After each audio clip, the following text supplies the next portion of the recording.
Chapter 1. We all crave validation, but in different ways. Validation is seen as a weakness in a world where we are asked to toughen up and take whatever life throws at us. We often see people who ask for it as being too needy. And while neediness has its place, not all validation requests are signs of neediness. This will shock you. Every one of us is asking for validation every day without even realizing it. Seeking validation is not a sign of neediness. The majority of our conversations are validation inclined. That's how we're wired to connect. A coworker telling you about her fight with her boyfriend is seeking validation, not necessarily advice. The same thing is happening when you see a car while relaxing with a friend and feel the nudge to say, "Look at that beautiful car." You probably felt you needed something like that yourself, and you needed your friend to validate the emotion. But as important as validation is, it's unfortunately a less talked about subject. Most people don't know what it means, let alone how to give and receive it. And because it's such a subconscious need, we're often requesting it without even knowing what we're asking for. But we feel it when we have a good talk with someone who understands validation. Have you had a chat with someone, maybe even a stranger, and just felt like they understood you on a deep level? And without realizing what was happening, you felt a sense of relief and satisfaction from the conversation? That's the power of validation. Remember that everyone you meet is afraid of something, loves something, and has lost something. H. Jackson Brown, Jr. When you know what validation is and how important it is to us, you'll start noticing requests for it in your conversations. And by that time, you'll be armed with the knowledge you need to both give and receive it. If that sounds interesting enough, then let's get started. Chapter 2. Validating people makes them feel more comfortable around you. What you're doing when validating someone is helping them realize that their thoughts and emotions are important. Validation is the act of helping someone feel heard and understood. Michael S. Sorensen. For example, if a friend tells you that they're scared of an upcoming exam, there are two possible ways to respond. One, you could say something like, "Oh, no, don't be. You'll be fine. I know it." Or you could go on to ask why they feel scared, then validate the feeling. The conversation could go something like this. You, what makes you scared? Friend, I haven't been studying. You, I can imagine. I'd feel scared too. And the conversation goes on. What you should notice is that the first reply just provided reassurance, and it's not likely that your friend came looking for that. Most people already know that fear isn't always a real thing, so they don't need a reminder. What they do need, however, is someone to carry on the conversation, as in the second scenario. In the second scenario, you showed your friend that you were listening by asking why they were scared, and then went on to validate the emotion. That's the principle of validation.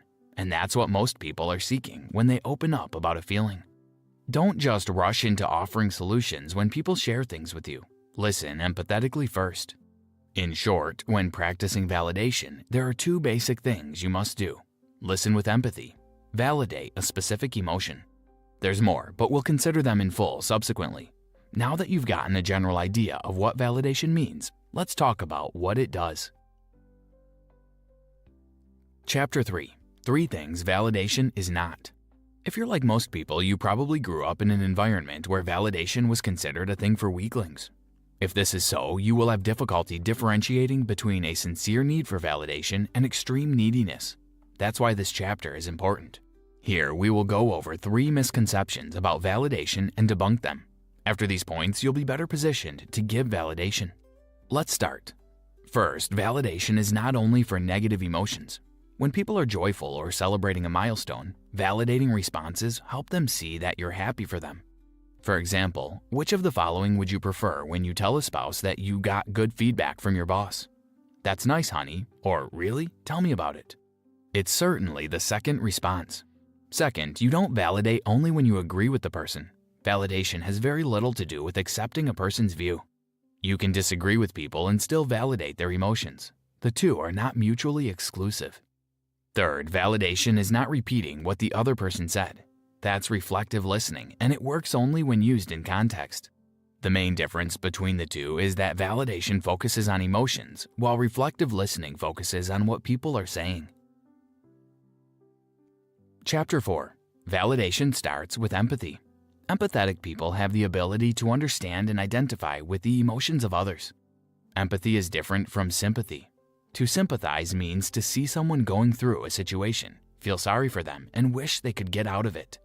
But to empathize is to feel the emotion together with them. In other words, sympathy observes from the outside, while empathy goes in with the person. Sympathy says, "I'm sorry you're feeling sad," but empathy says, "Ah, that's so sad." You need some level of empathy to effectively provide validation. But if you're anything like most people, expressing empathy for someone you don't have a strong emotional connection with is a tough thing to do. Use the following tips to get started. Think of them as a child. This can sound crazy, but it works. It's easy to tell an adult to man up. You can't look a 4-year-old in the eyes and say the same thing. Emotions can be mesmerizing, so it doesn't make sense to tell an adult to just swallow their feelings if you can't tell a child the same thing. Become curious. You do this by asking questions to identify where their emotion is coming from. It may not even be from the current event. Often, all events do is trigger past emotions that have been buried deep in our minds. For example, feelings of insecurity in a relationship could simply be because the person was cheated on in the past. Practice identifying your own emotions. We often can't tell how we feel off the bat without taking the time to study our feelings. But when you become mindful about identifying your emotions, it becomes easier to see those feelings in others, and this makes you more empathetic. As you practice these tips, look out for hints people give when they want to open up. They may call, text, or walk up to you and say something like, "Do you have time to talk? I just need someone to talk to," or something along those lines. Invite them to open up when you see these hints. Sometimes the clue might even be nonverbal. For example, noticing that a colleague often gets lost in thought is a good sign. We've talked about validation and empathy. What's left now is giving advice or reassurance when needed. That's the next chapter. Chapter 5. Seeking permission before giving feedback makes people feel respected. After listening with empathy and validating the other person's feelings, it might be the right time to give feedback or advice as appropriate. In some cases, people don't come for advice. They just want to vent, feel validated, and leave. People in such situations already know what to do next, so they don't need your advice. But how can you tell when someone needs advice and when they don't? It can be hard, but these tips will help. Ask what they want from you. Say something like, "How can I help?" and watch their reply. Those who want advice will ask for it straight away. But when they tell you they've got it figured out, then you know that they don't need help in that area.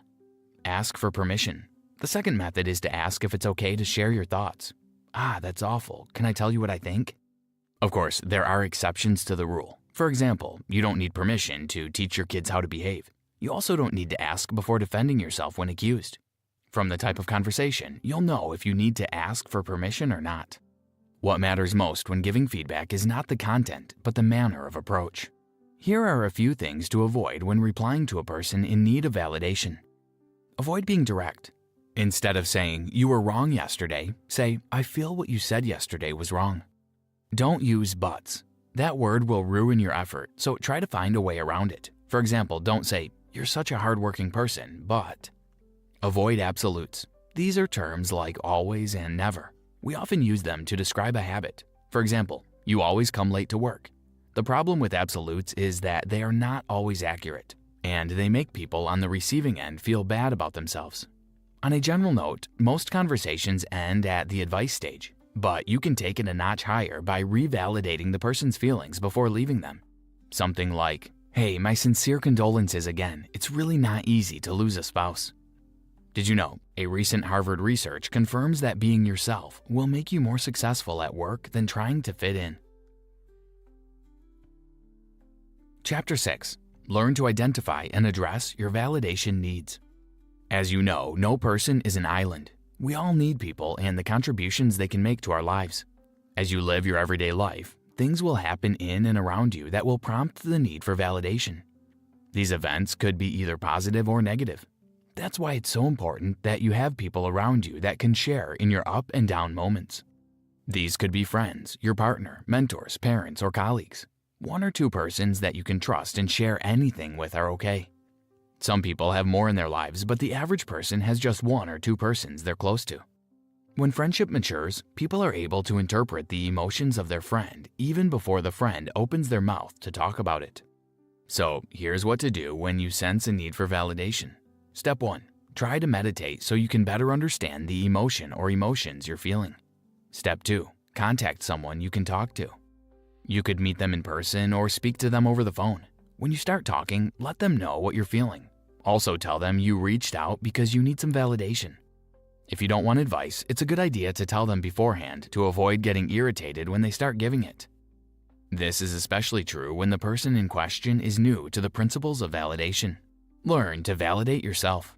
No matter how someone cares for you, they can't be with you every moment of the day. They won't always understand you either. As such, it's critical that you learn to validate yourself. Self-validation is not different from what you do when validating someone else. Recall the basic principle. Understand the emotion you're feeling, then refuse to judge yourself for feeling it. Let's imagine you just finished working on a project that took months to complete. You feel so proud of yourself, but a voice in your head is telling you to stop blowing your trumpet. What do? You've already identified the emotion as pride. Now proceed to tell yourself why you deserve to feel proud of the accomplishment. You can even add a little celebration as a way to further validate the emotion you feel. Conclusion. Validation can feel like a difficult thing to do, but in this summary, we've distilled it into 4 easy steps. First, listen with empathy. Then validate the emotion, whether you agree with them or not. Step 3, provide feedback, advice, or reassurance if appropriate. And step 4, revalidate the emotion. While we've made it this simple, it's still possible to slip during your first attempts, but with practice, you'll become good at it. Something important to note, you'll mistakenly give advice when people didn't ask for it because that's how we've been trained to behave. But when that happens, simply apologize for offering unsolicited advice and move on with listening and providing validation. It may even turn out that the person needed your advice, and if they didn't, your apology would make them feel better. The validation principles discussed in the summary have been proven to work over and over again, but that doesn't mean they will always make people feel better. You may apply them to the wrong situation, or it may be that the person you're talking with is simply unreactive. But those are often the exceptions, so don't be discouraged. Now that you understand validation, it won't be difficult to notice your own need for it. You have 2 options when this need arises. You could contact a friend or provide validation for yourself as you would for a close friend. If you choose to contact a friend and they aren't familiar with the principles of validation, simply explain what you want from them. Hey buddy, I feel frustrated and just want to vent. I'm not looking for advice or feedback. I'd just like you to hear me out. Try this. Share these principles with a friend and ask if they can become your validation buddy. Practice makes perfect. Also, practice self-validation by following these steps. Identify the emotion. This might take some stillness and meditation. Don't judge the feeling. Rather, give yourself reasons why you deserve to feel the way you do. Take action. For example, celebrate a win, apologize if you were feeling the way you did because you wronged someone, etc.